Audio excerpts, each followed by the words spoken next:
একদিন সকালে তামিম তার মায়ের সঙ্গে বসে কথা বলছিল। তখন তামিম তার মাকে বলল, মা জানো, আজকে আমি রাস্তা দিয়ে হাঁটার সময় একটা টাকা পেয়েছি। ওই টাকা দিয়ে আমি চকলেট কিনে খাবো। তাই দেখিস, ওই টাকা যেন হারিয়ে ফেলিস না। ওই টাকা দিয়ে কিছু কিনে খাস।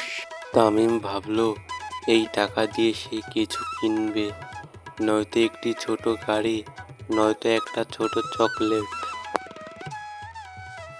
দোকানে গিয়ে তামিম দেখলো এক বৃদ্ধ লোক দোকানদারকে কিছু একটা বলছে।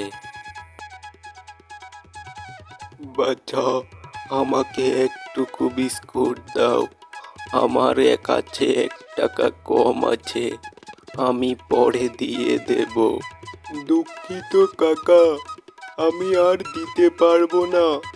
আমার দোকানে এমনিতেই অনেক বাকি হয়ে গেছে, না হলে আমি তোমাকে দিতাম।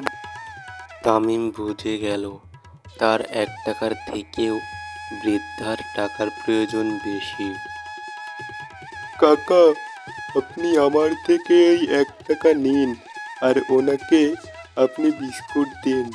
বৃদ্ধা মনে হয় অনেকদিন না খেয়ে আছে। আল্লাহ তোকে অনেক ভালো করুক বাবা।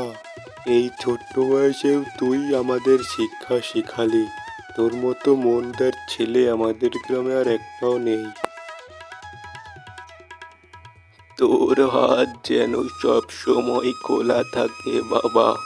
তুই অনেক বড় হ, এই দোয়াই করি। তামিম কিছুই খেলো না, তবুও তার মন ভরে গেল। কারণ 1 টাকা শুধু ধাতু নয়, এটা একটি মানুষের পাশে দাঁড়ানোর মূল্য। ছোট দান বড় হৃদয়ের পরিচয়। সাহায্য করতে বড় কিছু না, মন বড় হলেই চলে।